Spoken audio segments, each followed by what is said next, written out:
All right, here we go. Let's actually try this now. So this is what we're going to talk about today, and it's a really complicated topic. You know, even to try to decide what it means, people can't agree. All over the world, in any organization, there is no standard definition. Nobody agrees what it means.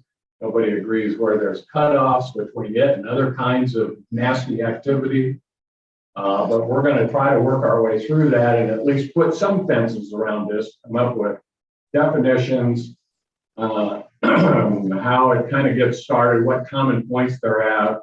And then, as I said in the synopsis that I sent out, we're going to focus mainly on those that everybody in the world associates with Islam, just because they're in the news more than anybody else. And so we're going to focus in on them, who they are, where they came from, what they do, and what their threat is to us here. And then that's going to be about 2/3 of the presentation. And then we'll kind of do a sidestep and talk about domestic terrorism, which most people who study terrorism now believe is a much higher threat in the United States than foreign, as far as fatality. So that's kind of the plan. Again, you know, I'll take questions as we go. What I'm going to try to do for the recording, and we are recording, right, Ron? Father, in your hearing? Yes. Okay. Is I will repeat the question. That way we don't have to pass a mic around, or they can't hear you out there in Zoom land. And so if there's a question, I'll repeat it and then do a soft shoe to try not to answer when we do that. So, but please ask at any time as we go. I may or may not know the answer, but we'll give it a shot. Okay, Ron, let's go. Next slide. There we go. One of the biggest issues with terrorism, and this is kind of the point I made a little bit ago, is it really does boil down to who decides. Who decides, is this terrorism or not? Or is it some other thing? And there are all kinds of sources and media and papers and books, and they use the word terrorism left and right. You see it every day in every way, and whether it actually is or not is up for debate. And so it's always in the eye of the beholder, whether it's terrorism or not. Here's kind of the sequence of events of how terrorism comes to life, how it becomes a viable force in any location. First of all, there is always oppression. And that can be usually always perceived by the group or the individuals that do this, and may not be perceived by the people who are the oppressors. And so this is always the start of terrorism, is oppression. And then there's organization. So initially you have individual people who kind of get disgruntled with the situation or things, and then they start talking to each other. And then they form groups, and then they figure out a way to communicate with each other. They establish some sort of an organization, and it's always secret because they think they're oppressed, and if they're not secret, they'll get squashed on the thing. So you'll always see it in the original development of this kind of thing, secret organization. Then they finally come out from behind the green door and they protest. That can be written, verbal, physical, anything, but typically not violent. I think it's an organized type of thing, and it always has to do with some kind of ideology, religion. It can be a very specific cause, a very specific act to do that. Oh, wait to run. Okay, and so the protests typically are not violent. Okay. Then they progress through their development, and they, whoops, back one, please. There we go. And you end up having violence occur. And it typically starts out with violence against property and then progresses to violence against people or individuals. Very, very often it happens and begins in protest because there's a thing out there, and you've probably heard this term before, called mob mentality. It's a real thing. It exists. I'm not sure anybody knows the exact number, but there's some critical point where you have enough people to have a mob. And it's not that you call it a mob, it's just enough people that the joint activities overpower individual reason. And people act like they may not ever act in their entire life in the mob when they do that. And so that's what happens in this stage. And then finally, if it's serious enough, they get enough people, the organization becomes home, it progresses to an open revolt against oppressors, whoever that happens to be. Okay, next round. Here's some definition, and there's a zillion definitions out there, depending on your sources and what you're going to talk about and which things. I just picked these out because everybody knows the FBI, knows who they are. These are the FBI's definition of terrorism. They have two of them.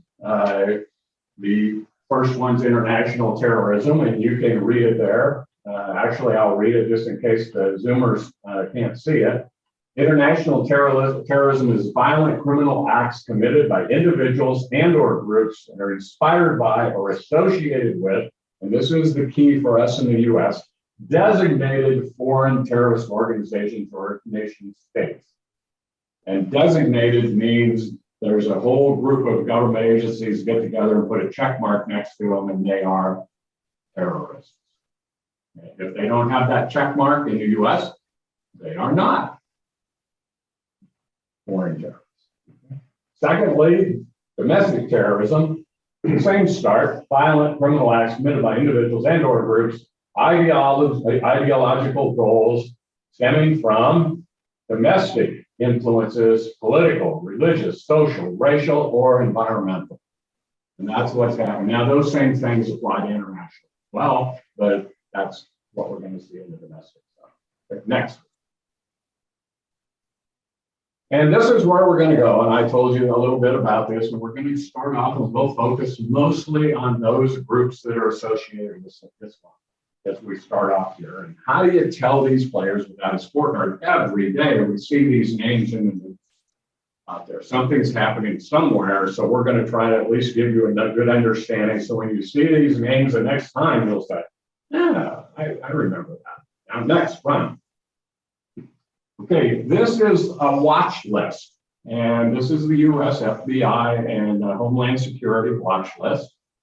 This is only a few months old, so it's relatively current. It gives you an idea of roughly the number of bodies they think are involved in these terrorist organizations. It's not in the millions, right? It's not even in the hundreds of thousands. And so think about the impact some of these organizations have in world affairs with a relatively small number of people.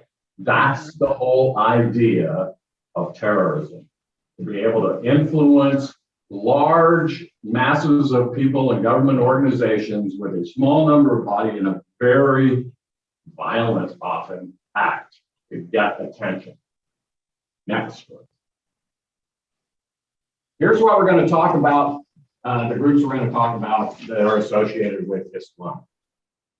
And I'll read those again for the Zoomers. Al Qaida, ISIS, HAMAS, Hizballah, Abu Sayyaf, Islamic State of Iraq, that's ISIS, Mujahideen, Taliban, Boko Haram, and Islamic Revolutionary Guards Corps, the Quds Force, and that's from Iran. Now you'll notice the two aberrations that I have up there, which are the Shia groups. And we're going to talk about that in just a little bit. And it's important, is the Shia groups is a branch of Islam that's associated with particular beliefs, and we'll talk a little bit. And there's only really two on the world stage. that are Shia groups, and that's Hezbollah, they're in Lebanon, and then Hamas, and then the IRG, the Guards Corps, the Quds Force. Okay, next one. This is Sunni versus Shia. Has anybody heard that before, know about them? Yeah, you've heard about the differences between Sunni and Shia Muslims. And here's kind of the thing.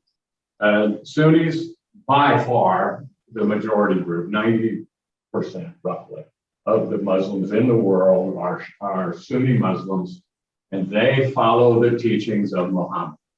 And the Sunnah, hence Sunni, which are the incorporated works of Muhammad, both oral and written. And then Shia, which are the other side, 10 to 13, they rely more heavily on Ayatollahs, mullahs, here, this time, current people. They still have all the writings on, they still believe in Muhammad, but that's not their priority. Priorities now. Yes. When I hear of Sunni and Shia, I often hear Kurds also. How do they fit in? Okay, Kurds are an ethnic group, not a religious group. And so the question was, how do Kurds fit in with Sunnis and Shias, Muslims? Kurds are both Muslim and Christian. They're not solely a Muslim group. They are an ethnic group in northern Iraq that have been, fighting for their own independence for as long as there have been Kurds. Does that answer your question? Okay, next round. Okay, everybody know this guy? Yeah, probably one of the most famous guys in the world. And he's from a group called Al Qaida. There's 19 spellings of Al Qaida. I mean, honestly, everybody who ever writes that word spells it their own way, and then that's how it works. And so don't be surprised if you see 9 different spellings of this when it comes up. If it looks anything like Al Qaida, it's the same organization. Okay. And this is Osama Bin Laden. Of course, we know that he founded this group. He and 2 other guys founded this group. 1988 is when it was founded in Afghanistan, of all places. Now he's Saudi. He's a distant royal family kind of a guy. Tons of money. That's how we all got started. And he is focused on the United States as almost his sole enemy for Al Qaeda. And then now that kind of morphs into Western countries, but originally and mostly the United States. Here's some of the things that that his group, Al Qaida, had the bombings in Nairobi, Dar es Salaam, Tanzania, and then, of course, 9/11. Okay, and what most of those bombers or most of those actors in that event were Saudi. No, not from other places. Another thing, they were not Afghans, they were not Iraqis, they were not Iranians, they were Saudi. So interesting things that doesn't make the news most of the time. Next, run, please. And then ISIS is another one we hear all the time, right? I mean, we kind of conflate those two a lot of times. We think ISIS and Al Qaeda are the same. They're not. Al Qaeda is very much globally focused. They want to eliminate the United States and all Western things, and they want Islam to be the thing. They are not so concerned with individual states, individual governments, and individual people. That's Al Qaeda. ISIS, they want to have the dirt. They want to be in control. They want to perform the government. They want to control the people. So that's the main difference between Al Qaeda and ISIS. ISIS originally formed in Iraq as a spin-off of Al Qaeda because Al Qaeda was not ruthless enough for them in Iraq. So they formed their own group so that they could create more terror among the Iraqis, so that they could gain power in Iraq. It was not focused against the US, not focused against Western powers. It was focused against Iraqis so that they could get the power. Do they all speak the same language? No, they all speak 100 different languages. Arabic is a common language spoken by most of them, but it's not their primary language in a lot of cases. And there's Urdu, and I mean, it's just, the list goes on and on of languages. Another common language that almost all the leaders speak is English.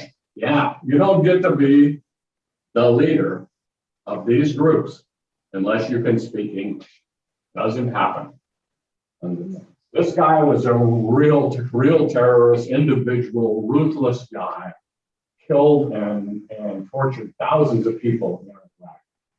Originally was part of Al Qaida, wasn't getting the results he wanted. He wanted to run the government. He's the one that started the beheadings. Remember when those were on the news all the time? That's this guy. That's ISIS. He was killed. Next run. Okay, here's the big difference. And we've already talked about this a little bit here. The big differences are their main enemies. Of course, Al Qaida is the United States, or in the term you see all the time in lots of different writers or organizations, is the far enemy. They're not concerned with the people where they're at. They're concerned with the people out there. And then the ISIS, they're concerned with apostate states. What's apostate mean? And does anybody know? This context, you hear that all the time with Christianity too.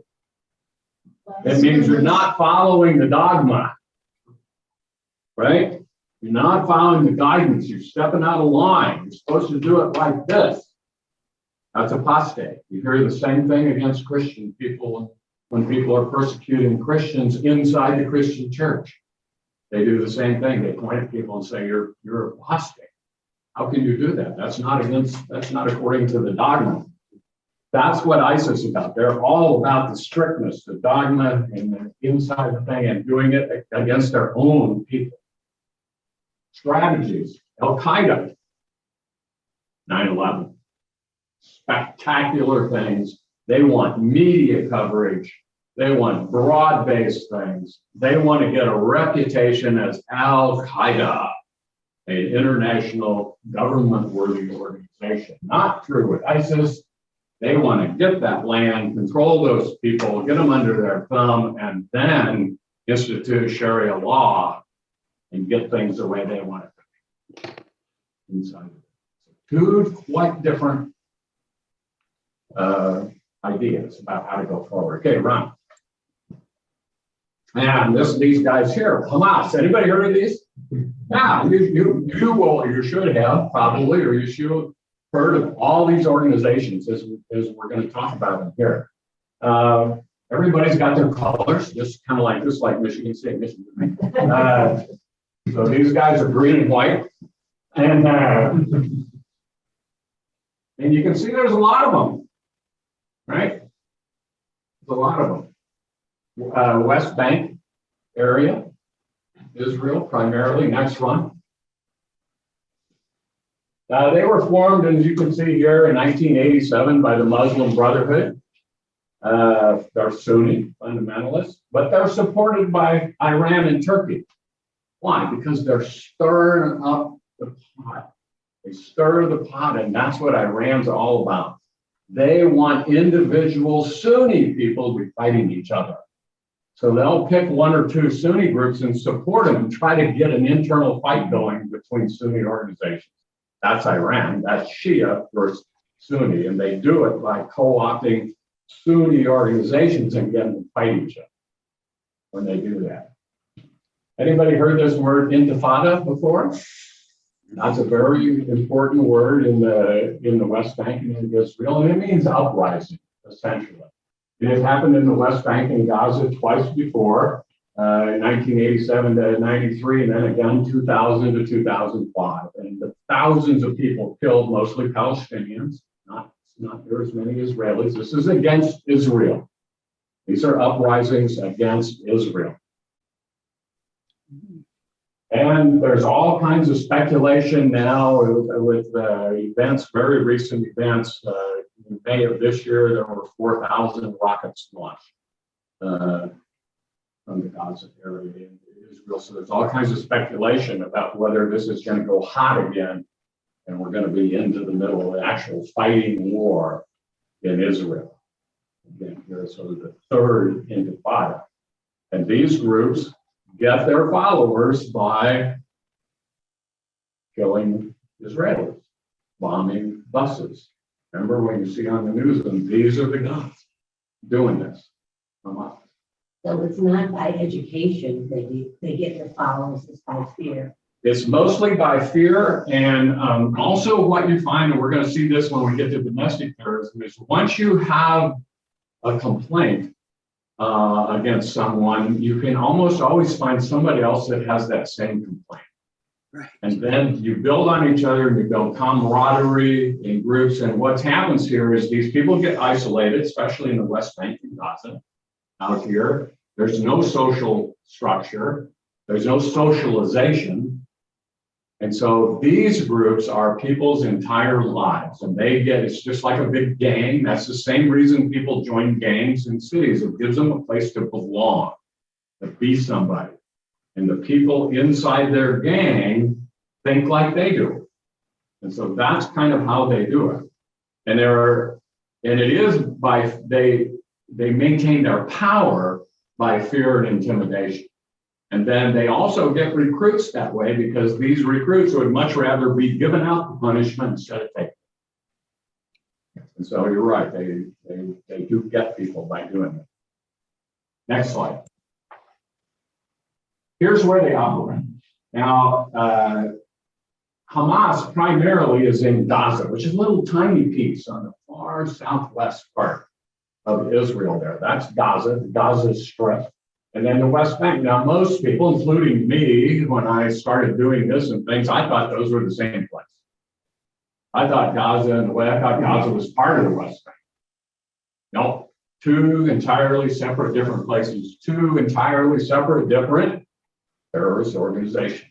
In Gaza, Hamas, and in the West Bank, Fatah, which was PLO.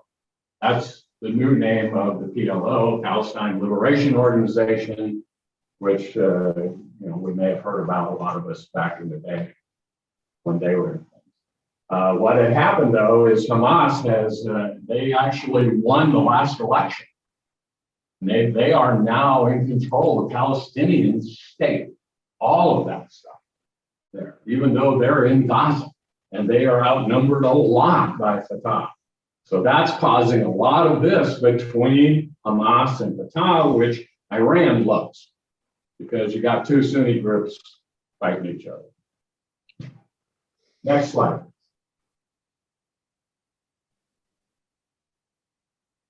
This is some of the things they do. Of course, bus bombings, rocket launchings.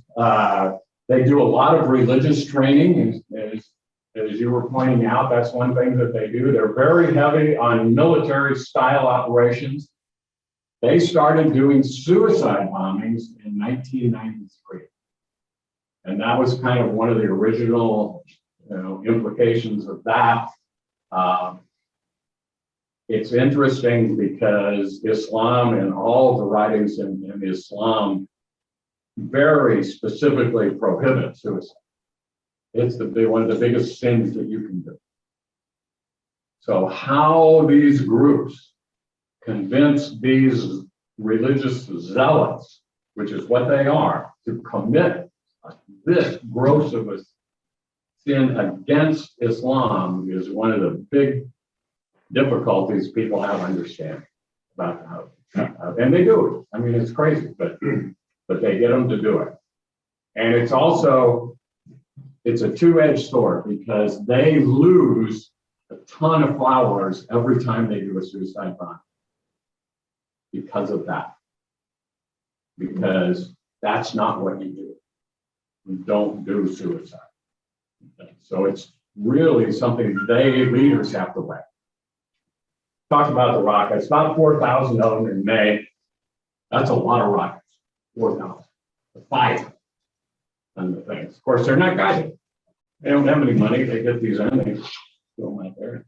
So 10, 11 people killed in Israel with 4,000 rockets fired. That's not very good payback on your 4,000 rockets. But what happens?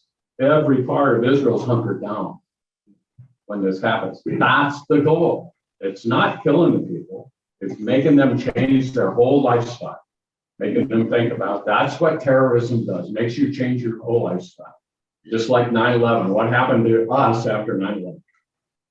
Everything. Everything. Our entire life so different now than it was before 9/11. Perfect event. It's succeeded in doing everything they could ever want it to do. Next slide. Another thing, this is Hezbollah. It's spelled another 90 different ways to spell Hezbollah. These are two of them. You can see they're in Lebanon. Anybody know anything about Lebanon? Much? Little country, joins Israel, small, like things. About 35%, 30 to 35% Christian. So there's Christian militia and Muslim militia, and the worst civil war going on there all the time between Muslims and Christians. Okay. These guys, however, are not necessarily anti-Christian. They'll even take Christians because they're anti-Israel, and their whole purpose in life is to destroy Israel. So they send terrorists into Israel from Lebanon and do this. One of the things you may have seen in the last one on Hamas, and is also here on Hezbollah, is they provide religious and social services. They provide hospitals. They provide food banks. Because they need the support, and they're doing that. The government, not so much. So they end up getting a lot of popular support. Where do they get their money? Iran.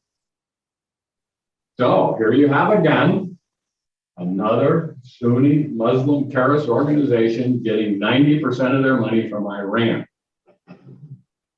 Because who do they fight? They're Sunni, okay? We don't understand these things that go on in the background. Next slide. There's the rockets. Those are like, Korean War era unguided, worthless rockets. But they have a lot of them. The estimates are they may have up to 150,000 rockets. Yeah, that's a lot of rockets. Where do they get it from? Iran. Well, actually, no. Saudi Arabia, right? And Pakistan. And this is really interesting because the two biggest enemies in the whole region and the people with money are Iran and Saudi Arabia. They hate each other because Saudi Arabia has Wahhabism, which is one of the most strict forms of Islam there are. That's in Saudi Arabia. And then the Shias in here. So Iran and Saudi Arabia, but they want these people to fight each other, and the Saudis want the money. And the Pakistanis are probably the biggest arms providers to all these people. And they funnel money from Saudi Arabia and from Iran into these terrorist organizations. So the money flows in from those two, goes to Pakistan, and the arms, they're mostly Soviet. Those arms go back into these terrorist organizations. They don't have any trouble getting hardware. Not one problem. And they don't have any money. None of these organizations have any money. They have to get it from somewhere. There's a respect for the blue line. That's the border. It's not marked, nothing. It's the line between Lebanon and Israel. It's a line they agreed on. Says, okay, we're not going to go to war. They've been to war 2 or 3, real war. And so far, that truce is held, and they just have the normal killing each other in small numbers instead of in large groups. One thing, and it's kind of just a little covered at the bottom there, is Hezbollah did send hundreds and hundreds of fighters to Syria to support Assad in Syria in his fight against the rebels. And so they've been very, very active in Syria, which is another thing we don't know. Next slide. Most of you probably never heard of these guys, Abu Sayyaf. They're in the Philippines, very, very strict version. They do the Wahhabi doctrine, which is the Saudi-led group, very, very strict. The Saudi royal family started following that doctrine in 1744. So that's how long that strictness has been in the Saudi mentality in the region since then. They are primarily targeting Christian groups because Christianity is very strong in the Philippines. And they're primarily targeting them as a way to gain influence in the government. And they do a lot of this stuff. They like to kidnap, execute, and get ransom. That's their modus operandi. Right, next slide. This is a whole list of things they did. That's a German couple there on the left that they kidnapped. They blew up 14, 15 people in this one in the lower right, and then that's a church on the lower left where they killed a whole bunch of people by bombing Christian church. So that's the kind of thing that they do, and they've been going at it for 20 years. Next slide. I hope you've heard of these guys. Maybe you haven't, but Boko Haram. Anybody who've heard of these guys? They kidnap girls mostly. That's their modus operandi. They're from Nigeria. That yellow part up there is they control the ground up there. They're powerful enough, they control that whole part of Nigeria. The government, Nigerian government, you see the one slide there, they almost wiped them out in about 2009. They had a huge military operation and just about wiped out these guys. But they came back because there's so much poverty and persecution that it's easy to get new recruits. And plus, and you'll find in most of these countries, when they talk about oppression, it's true. The governments of Nigeria, the governments of the Philippines are ruthless in their persecution of these groups.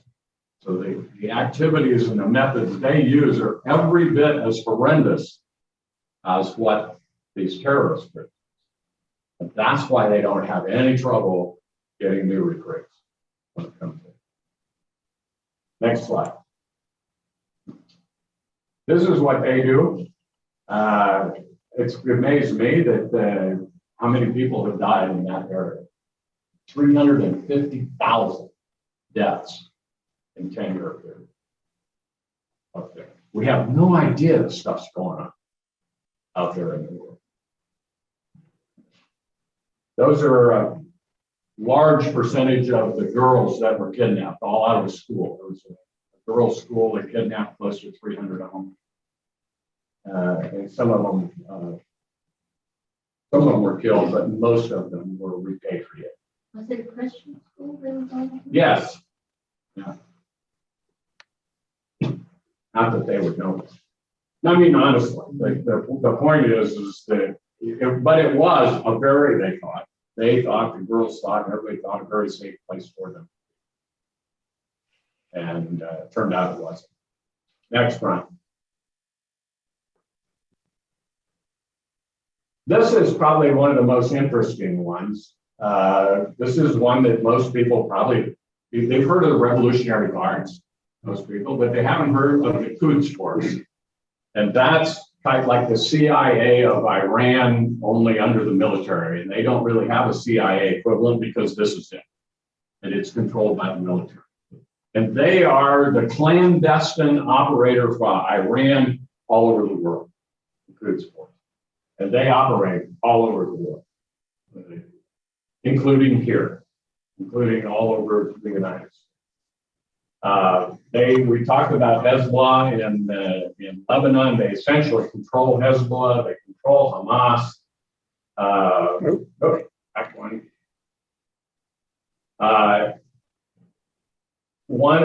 They are active in Yemen. They give all kinds of support to Yemen. Why is that? Because Yemen's in a war with Saudi Arabia. And so Iran wants to do anything they can to throw gasoline on that fire, that conflict between Yemen. And also in Afghanistan. They were very active in Afghanistan And what they would do is fund rival mujahideen groups so they could fight each other, trying to create this unrest and fighting and destruction between other Sunni organizations. Next slide. This happened very recently. You may or may not remember this. This is when, by drone strike and rocket attack, coordinated attack, we killed the head of the Quds Force. Almost everybody was really worried about a war, a nuclear war. At this, yeah, it was a scary time there for a little bit of a time. That's the turnout at his funeral. Oh my goodness. Yeah, millions, and that's not paid participants. There are a lot of these demonstrations and things you get where they get food and money for going. When you see all these hundreds of people, thousands of people, most of them are getting paid in most of these demos. Not this one. They were pissed. And so this was a very, very important event inside Iran for the people trying to consolidate their position inside Iran. So that's an important term up here called asymmetric warfare.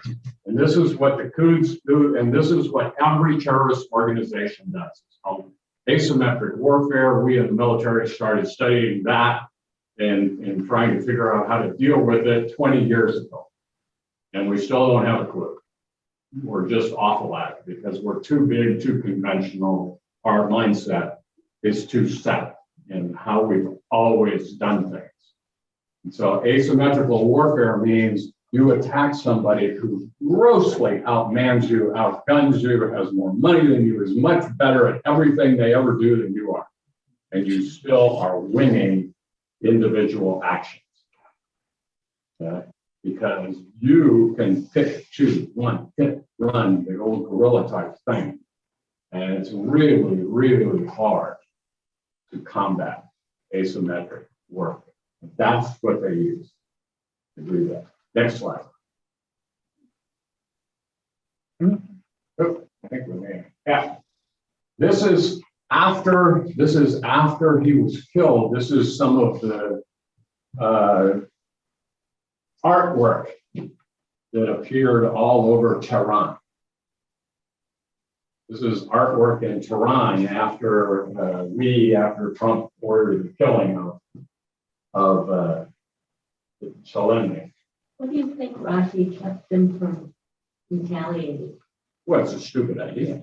I mean, it's a stupid idea for us too to go the other way. If you ever look at people say, oh well, let's just go bomb Iran. Oh right, good idea. With what? No, you can do it with intercontinental rockets and maybe with some cruise missiles. You're not doing it with airplanes. Too hard to do, too far. We can't do it. Can't do it. Nobody can do it. Same thing, what? They can't do it. You see what I mean? They can't do it, we can't do it. They would have to hit a regional, and they did a little bit of this. What we were really worried about, and still are every day, is if they get really mad and go after Saudi Arabia. Go after Sorry. So they go in and destroy the Saudi oil field. oh, And said, okay, now we're even. Now you have as much oil as we have, go. That's their tactic. That's asymmetric warfare. That's their tactic. They have enough power to do that. Air power, land power, they can get that job done. So that's what we're worried. They're not attacking us, not going to happen. Us attacking them, not going to happen. Unless it's a nuclear. All bets are off when somebody decides to go nuke, and all bets are off. And I hope none of us ever get to see that. Next slide.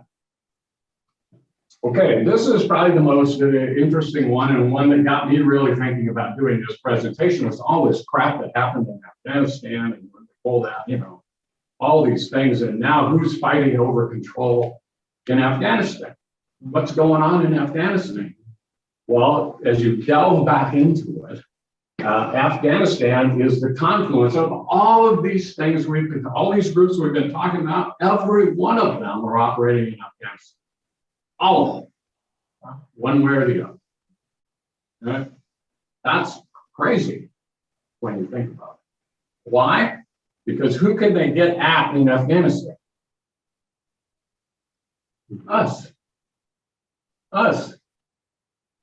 Same thing they did with the Russians.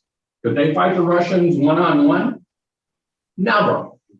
But in Afghanistan, well, it's rock and roll. Well, that's what happened. So here's the players and the things in here and what they have. We'll just run down through as we go. And one of the reasons I really want to do this presentation is you see all of these acronyms and things. Every article you ever see about Afghanistan has these. Nobody has any idea who these people are, what they do, or what the differences are. And that's what we'll try to sort out. Next slide, please.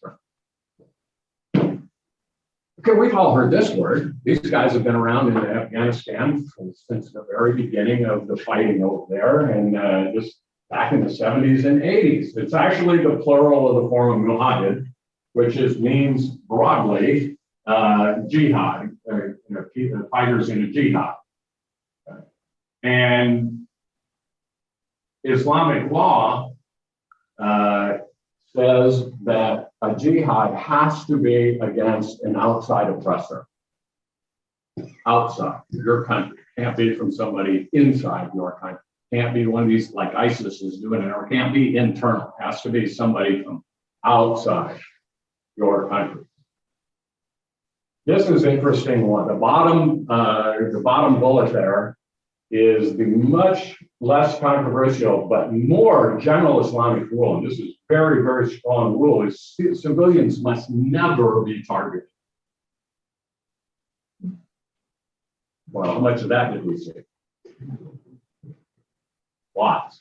So you have all of these very fanatical groups, zealots in their own right in every group, whose religious belief prohibits this suicide bombings and harming of civilians. Doing what? Suicide bombings and harming of civilians. So it's really hard to see how they justify what they're doing over here. These are pictures of the Mujahideen. Next slide, Ron. This is the Soviet years. And, they were like everybody else who's ever invaded Afghanistan. They were stupid. Just like we were stupid. It's the stupidest thing they ever did. And they thought, we'll go in and straighten that place out. We can do that. We've got thousands of tanks, hundreds of people, all kinds of airplanes. We got them. We got this. And they went. They were in there 10 years. Their idea was, okay, we're going to go secure order. They install their own puppet ruler. Sounds familiar. You're going to hear that again, right? Saudi Arabia starts funneling arms through Pakistan throughout the 1980s. And finally, in 1988, they said, we give up. Too many people dying. We're out of here. That's the Soviets. We're out. Because they just kept getting their butt kicked by these guys with rifles. And doing things. So we were funding. We were. There were 1 million Afghan dead. In this group, 1 million Afghan dead. A huge amount. From 80 to 88. From 80 to 89. Yes, 89, 88, 89. It actually ended, they left in 89. The peace accords were in 88, but you know what peace accords do? Nothing until you actually. So, yes. And 15,000 Soviets. That's a pretty low number when you think about it over a 10-year. A 10-year period. Next slide, Brian. Then we had this. Anybody heard of this guy? Charlie Wilson. Yeah. Anybody heard of the book, Charlie Wilson's War? Yeah, it's a good book. Yeah, there's a movie about him too. And this Yeah, second, he's he's a 12-term Texas congressman. He's a playboy. He's known as Good Time Charlie. He was on the House Appropriations Committee, and he got turned on to Afghanistan through a socialite. He was hanging out with her in a lot of ways. And she was a zealot anti-communist. He was anti-communist, extremely anti-communist. So they got together and said, what can we do? Next slide. So in 1982, he went to see what's going on, and he visited this camp in Pakistan where the Afghan refugees were, and he became a fervent supporter of the Afghans, the Mujahideen. There's her name, Joanne Herring. She had a ton of money in her own right, and she ran in very high social circles, highest in the US, and she was very close personal friends with President Zia of Pakistan. Very close personal friends with him. That's the entree into Pakistan. Pakistan is the entree into Afghanistan. That's where all the money, all the arms came. One thing Charlie was able to do is he got the CIA budget double the first year. That's a pretty massive accomplishment. There was no interest in the US to support these. None. Only Charlie Wilson. He was the guy. And he ran the football with this thing. His greatest achievement, well, $3 billion. Over the course of these years, 82 to 89 was when Charlie was involved in this. He got $3 billion diverted of stuff, diverted to Afghanistan. That's a lot of money in those times, in the 1980s, $3 billion. But the biggest thing he did down there is he got Stinger missiles. He got the US to release Stinger missiles to the Mujahideen. That changed the war. That won the war for them, because now they could shoot down these Hind helicopters. So if you're not in the Air Force and military, you don't know what a Hind helicopter is. It's an awesome helicopter. Best helicopter in the world, Russian. By nobody's even close to being as good as that helicopter.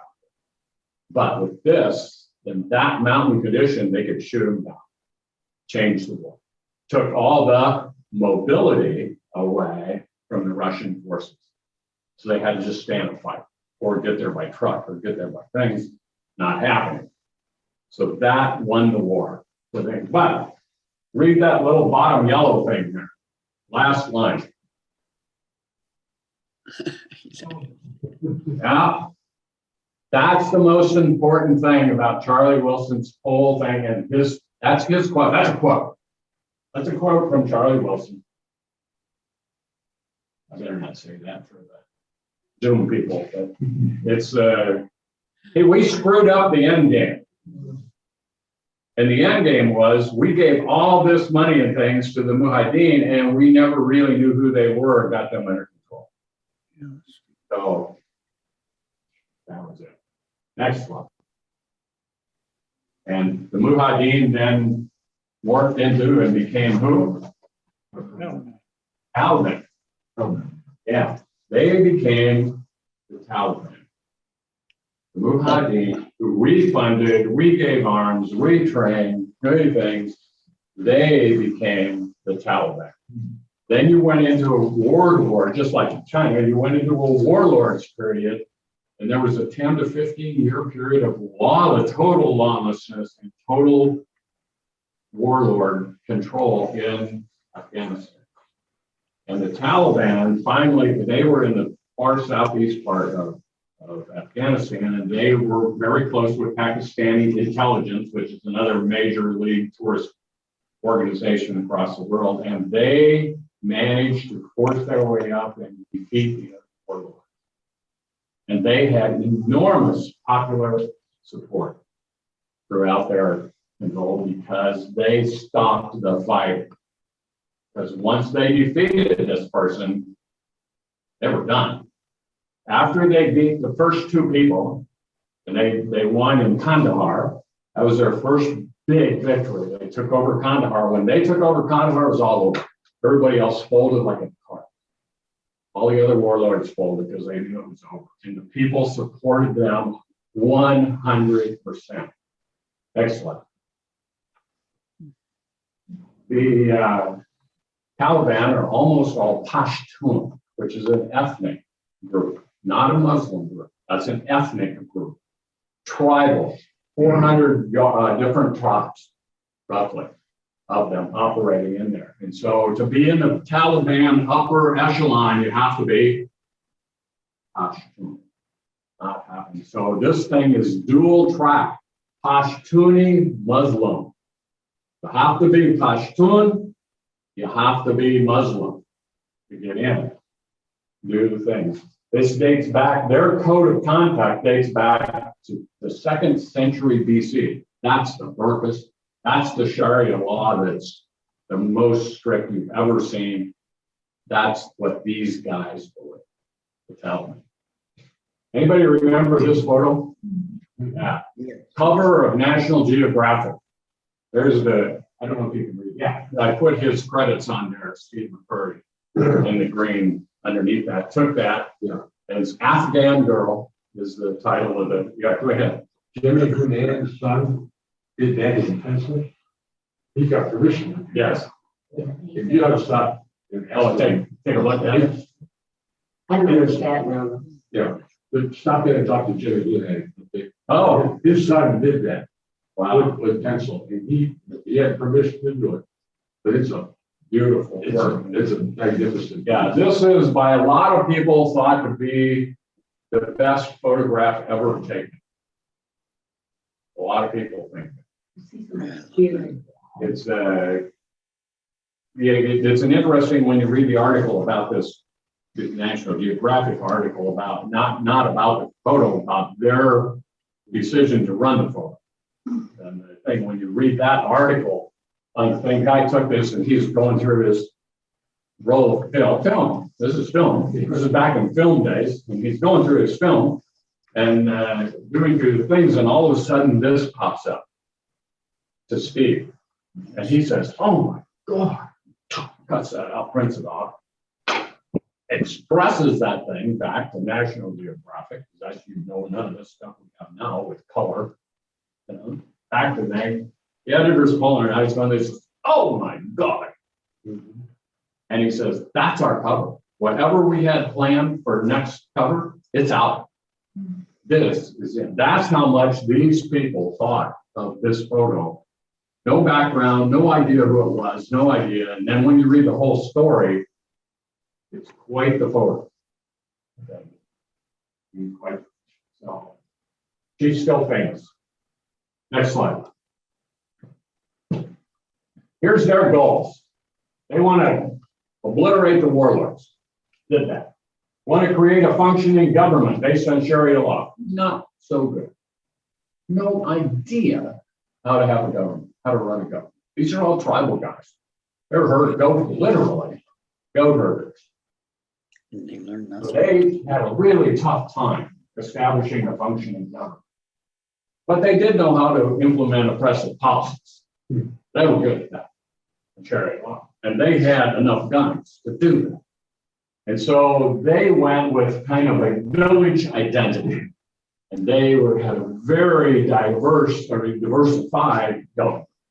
Not much central control at all. The whole country had maybe $70, $80 million a year budget.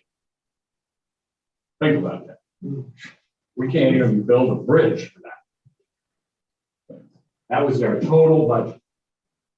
They needed to gain international recognition so they could get aid. They can't get aid. They couldn't get aid because they were what? A terrorist group. They had been designated by the UN, by the US, by the EU was not there yet, but by European countries as a terrorist group. They couldn't get any money. They could get no help, no aid, no anything. They had to be recognized. The US sent an envoy like the day after they took over. What's an envoy? Is that like an ambassador? Somebody with a big check. Yeah, he's got a little money and this, and we want to be your friend, but we're not going to break it. No, this is a kind of a low-level guy you send over and say, okay, we're going to talk to you, but don't use any of those official terms with us because we're not going to do that. So that's what happened here. they, being the Taliban, and tried to leverage their position because at that time they were the #1 opium producer in the world. So they said, look, we will wipe out this opium if you will give us the equivalent amount of money. And what did we do? Sure. So we drove the trucks up and unloaded money. How much money is that worth? The largest amount of opium in the world. Billions. So we drove trucks up, gave them the money. And did they do it? Did they eradicate them? Yeah, for 2 years. Yeah, for 2 years, they were pretty successful at doing it. And then the goat herders in the villages said, what? I need the money. That came the opium. Women's rights aren't happening. Things, even though if you read down through the Wahhabi, which is the one they're based on, only even more so. Wahhabi is the Saudi version. The last bullet in their whole doctrine is maintain women's rights. Now, according to who? That's the whole bottom line. Next question. And Al Qaida, they fired back up there. In '96, Bin Laden returned to Afghanistan. Of course, now the Taliban took over in '89, '92. By '92, they were in control of the country. They had no uniform religious or political motive. They just wanted a place to operate to try to hammer the U.S. That was their goal. They were focused on the far. Next slide, Tom. Here's kind of their things. And we've seen this before, and it didn't change in Afghanistan. The difference was, big one here, down number 3, is the Taliban wanted to form an Islamic state with an Islamic government. Al Qaida could care less. They had an individual duty that everybody had to be ethically pure. They didn't care about the politics. They didn't care who ran the country. They didn't care any of those kinds of things. And so the Al Qaida was all about getting the media attention. Taliban was about controlling the country. Yes. Oh, okay. Next slide. Now here's the threat. Al Qaida, their intent is to create situations so that the U.S. will commit suicide. What does that mean? Any ideas? Make a decision where we'll go in and it will be wiped out. No, that we will wipe ourselves out inside our own country. Yeah. Is it working? Yeah, kind of. Kind of.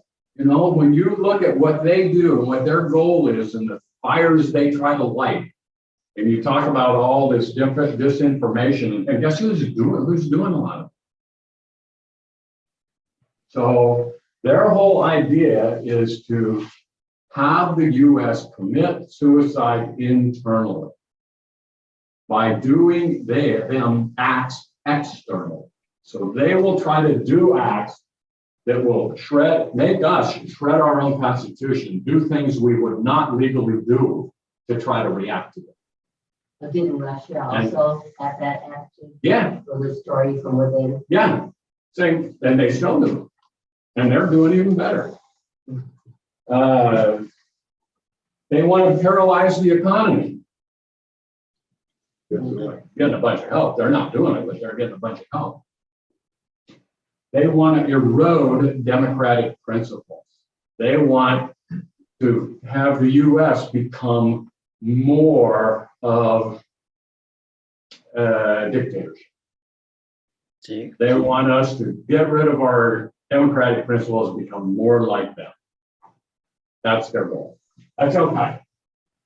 They want to convince the U.S. people that the U.S. government is a bad actor, that they are doing bad things around the world. That's one. They have massive disinformation campaigns. They are trying to force the U.S. to look in the mirror. That's their goal. Well, what about Russia?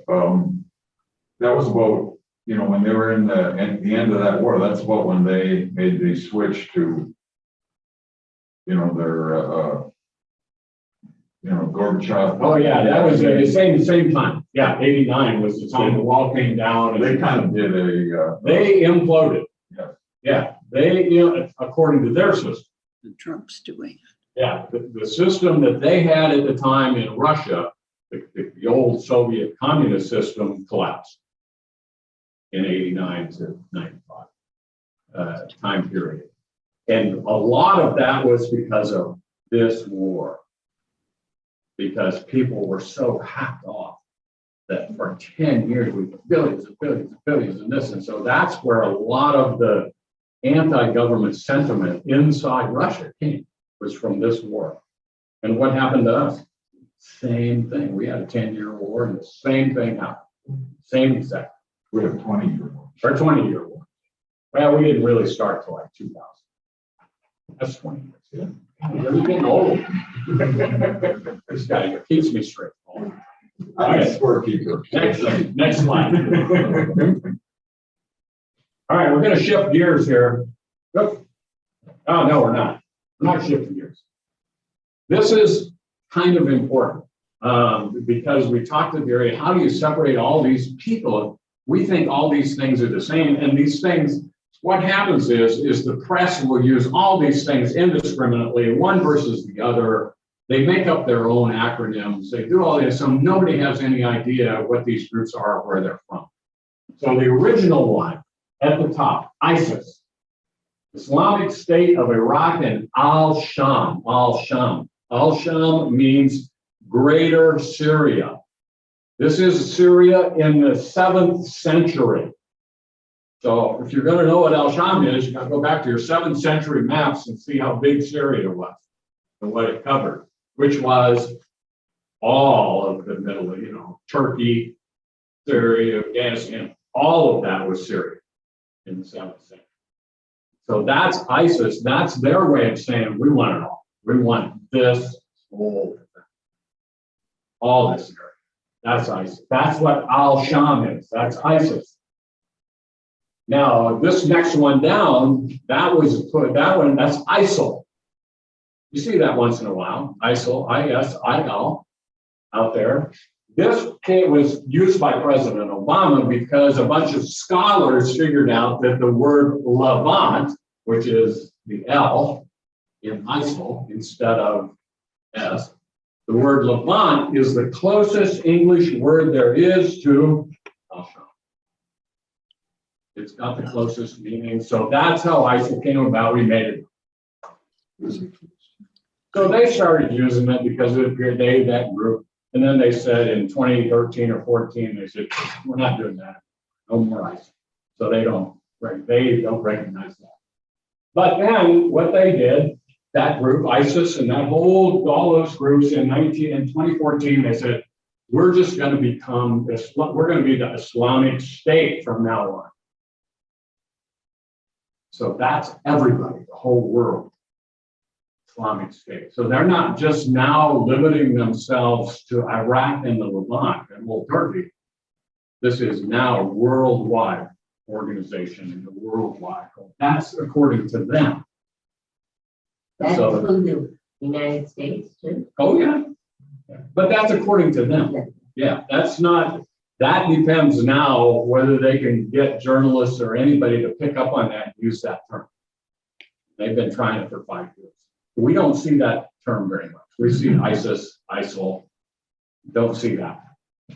The other term that we do see, have seen, is Daesh. Anybody remember ever seeing that term? Yeah. Daesh means however you pronounce that, in yellow there. And it has no meaning in English. Daesh, it's an acronym, I'm thinking, but it's a very unpleasant sounding word, like when you say it, it has a very unpleasant sound and meaning to Arabic speakers. So lots of politicians and things started using the term Daesh because it hacked them all. They just use it, but jab it with them, because when they talk about them, they use the term Daesh, so they could poke them a little. Then the last one, this just came up when we exited Afghanistan, when who pops up but ISIS-K.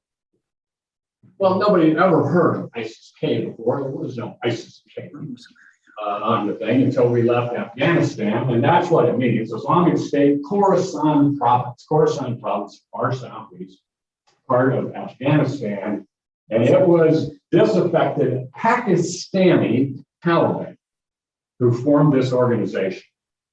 And they are even more right than a Taliban. I mean, they make these other guys look like good guys. The other ISIS people. That's who ISIS-K is. They are out to kill everyone that doesn't, and that includes ISIS, Taliban, Al Qaida, everybody. And so, and they're the ones that are petitioning for a seat at the table in Afghanistan with the Taliban. The Taliban is saying not happening. So we'll see how that sorts out. Next one. Now we're going to shift gears and we're going to talk about domestic terrorism. These are, the first definition is the one from the FBI. And then some expansions on that is that for anything to be classified as terrorism, it has to have repercussions beyond the immediate event. It has to create a psychological impact beyond the immediate event. And it's not just primarily to hurt, kill, or destroy, but it has to be to convey an ideological message. If it doesn't do that, it's not terrorism.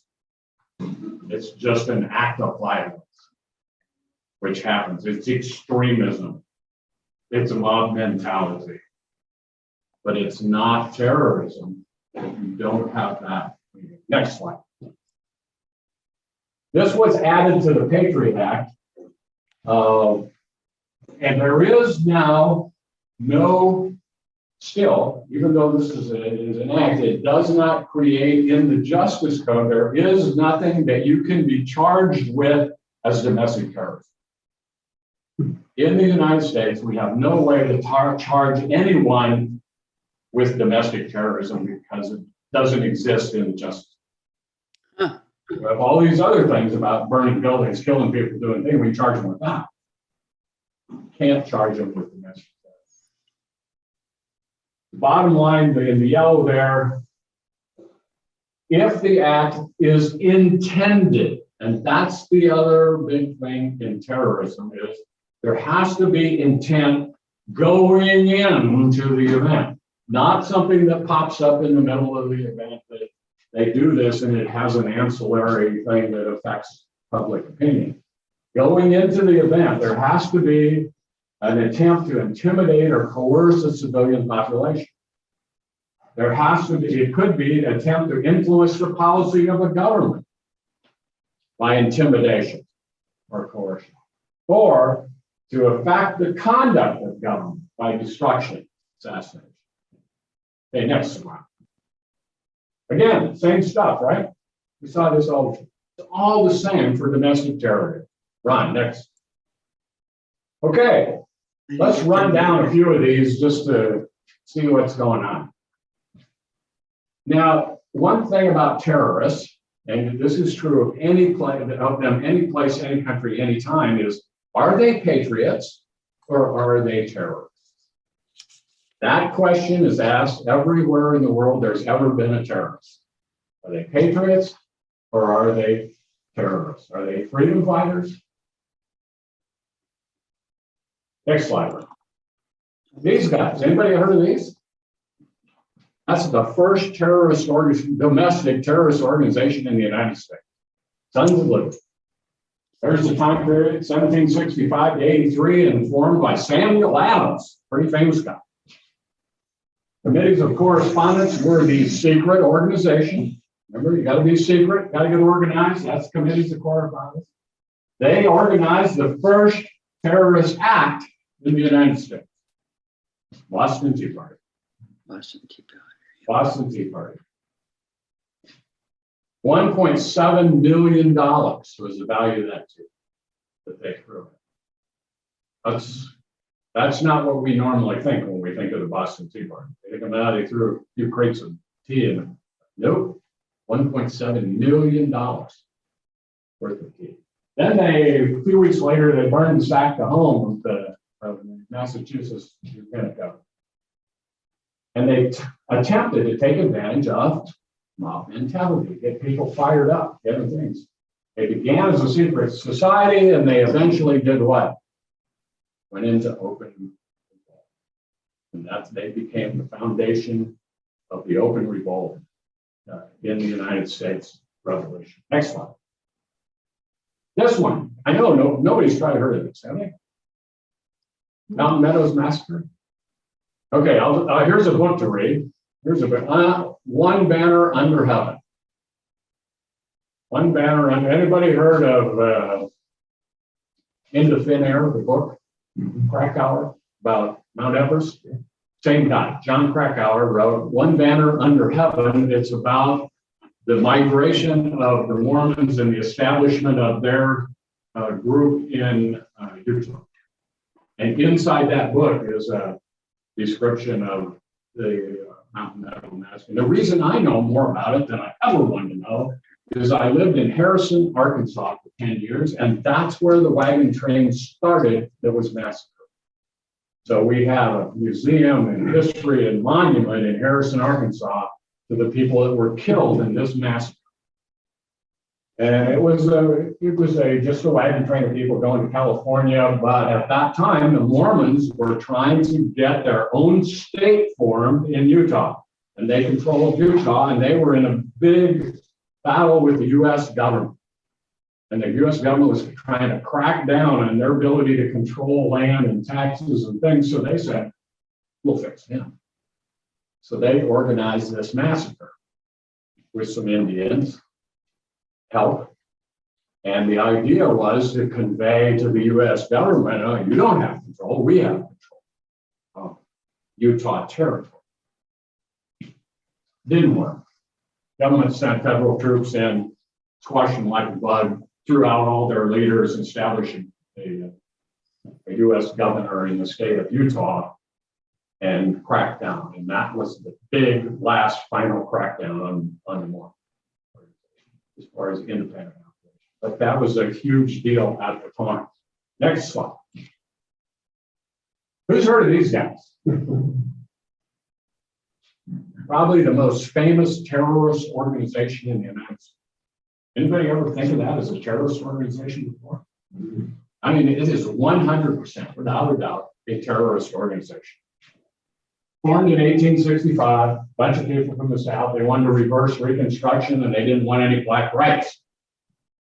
So they had raids against black and white people too, who supported blacks. If you happen to support black people, they just didn't kill you as them. So they go after them. In 1871, Congress passed the Ku Klux Klan Act, or called the Third Force Act, and they gave Ulysses S. Grant the power to declare martial law in South Carolina. And they went in and took over South Carolina. Nope, many people know that because of Ku Klux Klan. In 1882, it was declared unconstitutional. And in has anybody ever seen the public PBS special on the Ku Klux Klan? You get a chance to see that. Seen it, Ron? It's really good. And they do a huge part of that segment on the 1910s, 1920s, and early 30s. They ruled a third of the country, Ku Klux Klan, in that time. We don't know that now because it's gone from memory and different things, but they were massively powerful in that time period. 6,500 lynchings. That's not very big scale. Next one. How about this guy? Anybody heard of this one? Yeah. Timothy McVeigh blew this baby up in 1965. He was, now here's a term you may have heard, but you need to know, radicalized. Right? Radicalized. Remember, that's what you're talking about. Is you take a person who's normally got a good head on their shoulders, you turn them into a zealot. You radicalize them. You turn them into a zealot for That's what happened to him by Ruby Ridge and the Branch Davidian massacres. The people he hung out with turned him into his ally. He's already suspicious of the federal government. That's an interesting thing there, though. Let's see. This one, I'm going to step out of the view here, right here. Wolverine Watchmen. Continuous connection to the Wolverine Watchmen. Yeah. They trained with he and Nichols trained with the Wolverine Watchmen for a little while before they blew up there. Next slide. Now, is this a terrorist act? Yes. Oh, yes, no. Once again, it's a matter of, it's perspective. And so what you do is you look down the list of things that define terrorism. Perspective, first one. Are you in or out? Intent. Was there intent to send a message? Was there intent to disrupt government? Was there violence? Was there destruction? Was there injury and death? If you look at all the definitions, it looks pretty much like it was. Next. If you want to know more about the Wolverine Watchmen, this is their Facebook page or their website. This is their website page. You can go in and learn much, much more about the Wolverine. All you ever wanted. Next slide. Oh, recognize these guys? Yeah. Just now started going. And two or three of these guys were in on when they stormed the Capitol, or not Capitol, State House building. Next slide. Here's the personal characteristics, and this is how you become radicalized. You struggle with social isolation as an individual. We're talking about individuals now, people who can be easily turned into these organizations or by these organizations. You struggle with social life. You have financial instability. You're stigmatized by other groups or individuals. People call you names. More than 50% of the members of these groups have some kind of mental issue that is diagnosable. It's not just a little, it's a diagnosable medical issue. But, and this is the important thing, I should have put this one in yellow. There is no direct line to extremism. Just because you have any of these things and people worry, it doesn't mean it's going to happen, that they're going to convert you, you're going to be radicalized. It's not easy. It doesn't mean that that's a direct line. But if they're cut off from jobs and other opportunities, if they get to feel marginalized, then they develop this gang mentality. And the red part is really important. They're drawn by the camaraderie. They now have friends. They have people who will look out for them, and they've joined others with special ability to see the truth. Now, where do we see and hear that all the time? In any group, not one side or the other, but people hang out in groups now or talk about it because, oh, these guys have the truth. Next slide. Domestic terrorism. Probably can't read that in the back. What it says is the far right is much more likely than the far left to institute terrorism. That's the blue line. Next slide. These are targets. Now this is kind of, I'm going to step out of the frame again here, but this one is government, military, and police. And this is far right and far left. Pretty balanced, and pretty even on who's taking action. But demonstrations over here, extremely more weighted toward this, and actions against private individuals. Next slide.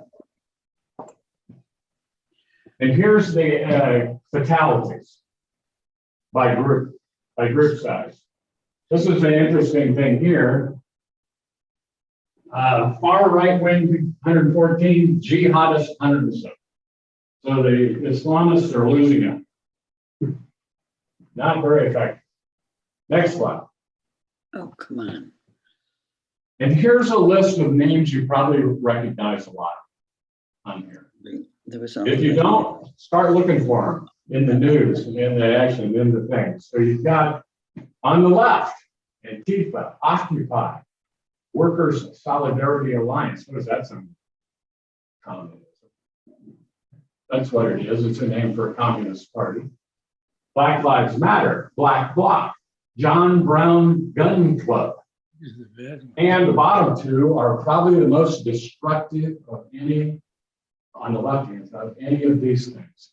The Animal Liberation Front and the Earth Liberation, they have done hundreds of millions of dollars in damage by destroying buildings and property to liberate animals or protect the environment. On the right, Oath Keepers, Boogaloo Boys, that's boys. That's how they spell B-O-Y-S. Boogaloo Boys. Sovereign Citizens, Proud Boys, Aryan Nations, Ku Klux Klan children, Atomwaffen, and QAnon. Not terrorist groups, but getting out there on both sides of the political spectrum, both sides of the spectrum, definitely extremist groups. So where do terrorists come from? Extremist groups. So these are the ones that we'll be keeping our eyes on to see what happens next. Next one. And this is probably the most discouraging thing of all for all of us here, because without a doubt, the most common type of event now is a lone wolf event, where they are radicalized online. So they find their information, they get websites, they do the things, they push themselves over the brink, and they do an act. And they're not ever in contact with the group directly. They are lone wolf. Yeah, go ahead. Can't the FBI already track these people? They can if they make contact with other people that are in groups that are in the watch list or groups that they're watching. But there's no, I mean, they do to a certain degree. In other words, they will flag certain websites and certain portals and certain things, and then they'll see who goes there. But until a person actually commits an act, there's not really much of anything you can do. I mean, there's no law that prohibits you from going and reading whatever you want. Once you start conspiring,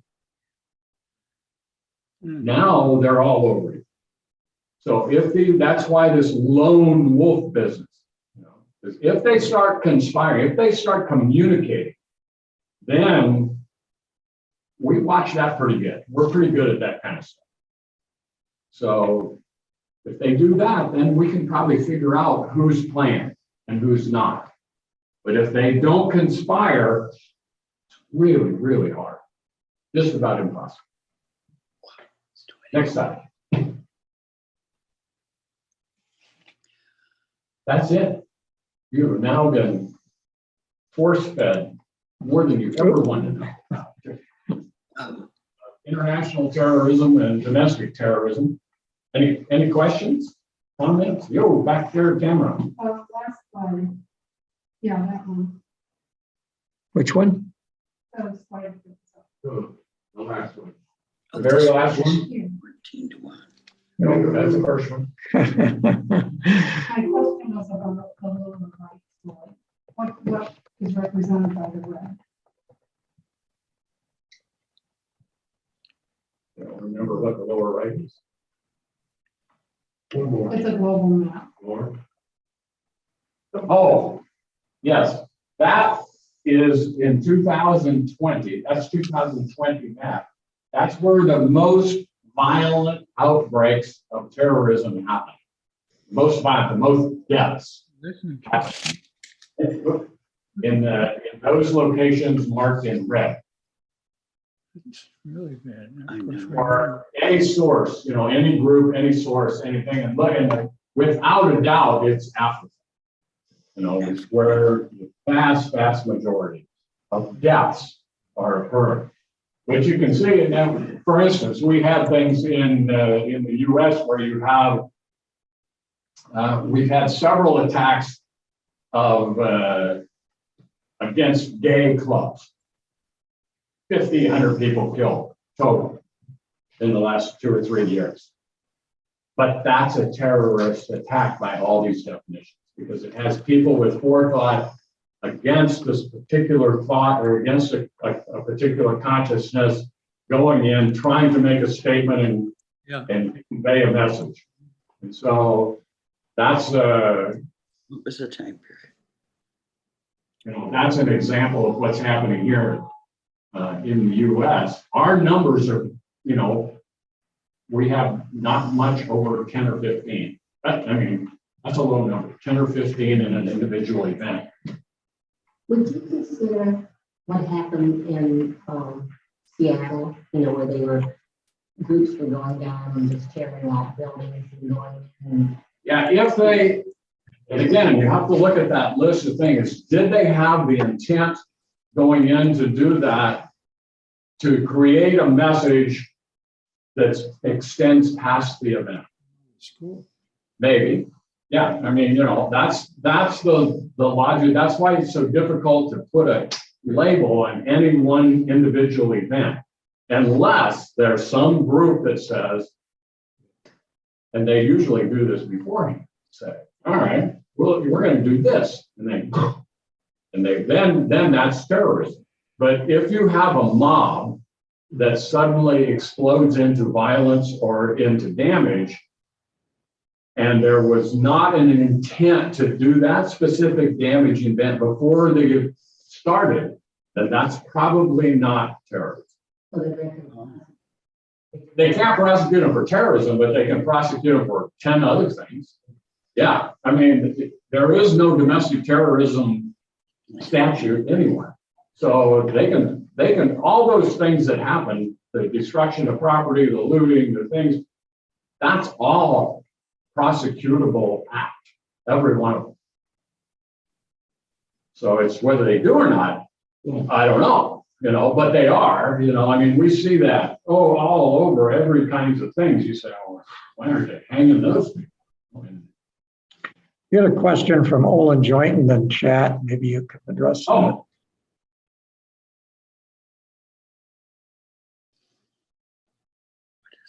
Okay, I'm going to read Olin's thing. Isn't it true that Hamas is at the table in negotiations about the two-state solution? How in the world do they get to be respected that way and accorded that kind of courtesy? I would say, and this is just my opinion, I have no idea, but I would say, my guess is it's always better to talk to people than not to talk to them. And so you'd much rather have them at the table and see what they have to say. It doesn't mean you have to give what they say any weight or accord them any more respect than you would, The problem that we have as a democratic government with Hamas is they were democratically elected as the leaders of Palestine.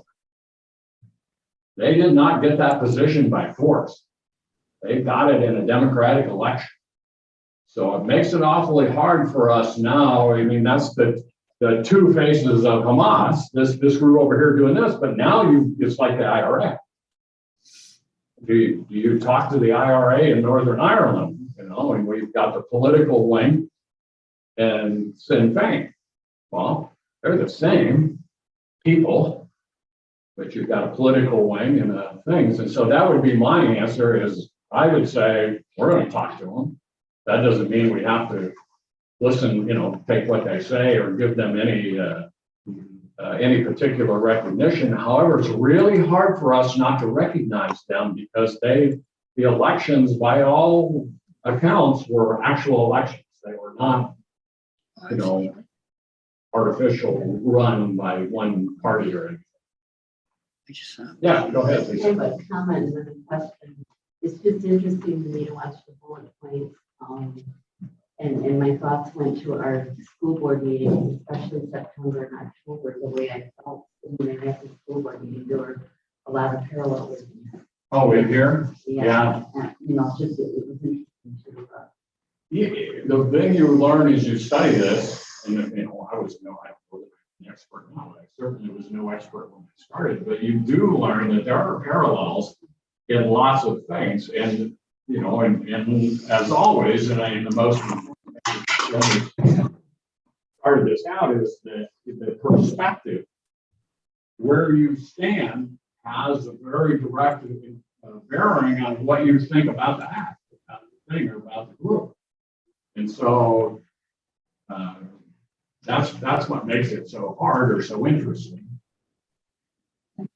as far as the ability to do that. So, I have a question. How do you feel, based on your life experience, your experiences, when the U.S. pays other countries to behave? oh well, I never liked that.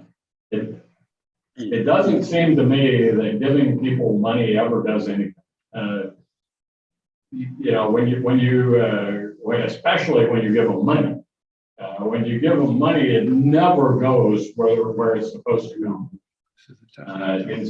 Inside whatever government. And then the impact of that is never what you want it to be. And so I am a big unfan of giving money. I am not against giving help and aid to countries, but that doesn't mean giving them stuff either, as opposed to money. It means, okay, well, we're going to give you this stuff, but it comes with us. We don't give it to you and you distribute it and you decide who gets it. No, that's not the way it's going to work. You know, if we want to give you 5 million pounds of wheat, then we're going to decide where the wheat goes. That's my view, you know, my opinion. But that doesn't seem to happen. No, it doesn't. It's all political. It's like, you know, there's only, if you talk foreign aid, there's only 2 countries in the world that get dedicated U.S. foreign aid every year. And what's that? Israel and Egypt. Those are the only 2. Israel gets $3 billion. Egypt gets $1 billion every year, no matter what. And then we go from Israel's the only country that we don't track where they spend the money. But they got more money than we have. I mean, per capita. So it's, to me, giving Israel money is something we should never do. And I don't want to get into this, but I'm very biased against the government of Israel, not the country of Israel. But I've dealt with them many times in many different scenarios, and it's not a happy picture to me. So yes. You were saying that on the lone wolf, we do a pretty good job of disrupting that. But what about Nidal? I mean, Israel actually told us he was communicating with known terrorist groups. He made statements when he was at Walter Reed, anti-US. FBI had him on the watch list, and yet he was still able to go in, buy that 5.7, and shoot up Fort Hood. So I'm not sure that the lone wolf is anything we'll ever be able to defeat, because there's just no way that our security elements can keep track of the thousands of hundreds of thousands of email traffic that goes in and out of this country. Oh yeah, I think that's what I said. I mean, going in, I think it's really, really hard to track anybody unless they're already communicating, and that's how they get him in to talk, is because once you start communicating with people that are already people of interest, then you get added to the list. And if we are watching you, we can watch you. That's not that hard for us to do. If I'm talking as far as emails and traffic and phone traffic and all that kind of that kind of thing. But what you can do with the information you get, we are extremely limited. You can't do a preemptive strike on somebody because they're community. You can't do a preemptive strike because he buys a gun. We don't have a way, a method, or a law, legal system to do anything about that. It's yeah. Well, that guy in Las Vegas that killed those 50 some people, I mean, he just bought and bought and bought. Well, you know, and he had some issues going on that they called later, but Yeah. you know, I don't know who's smart enough to pick those, Yeah, pick that guy and we say, have well, all kinds of people who own 50 guns. yeah. Hundreds and hundreds and hundreds of people in this country own 50 guns. Confirm. So, I mean, no, that's the No, I know. So, So it's, how are you know, I mean, so it's really, really, really a difficult. No, I didn't ask. The lone wolf Not to guy- crack. Lone wolf is just about impossible to crack. It's Yes. you know, it's a lone wolf is essentially a product of the internet and social media system. Well, he had a lot of stuff. His neighbors said, well, it was never bothered us. He was a nice enough guy, and but he had a lot of things going on in there that we didn't, that his neighbors didn't know. Videotape in the hotel with stuff going up to that room all the time. You'd have thought that someone said, That's why this whole. Yeah, it's hard to believe sometimes after the fact that there wasn't somebody recognized that something was off here. Yeah.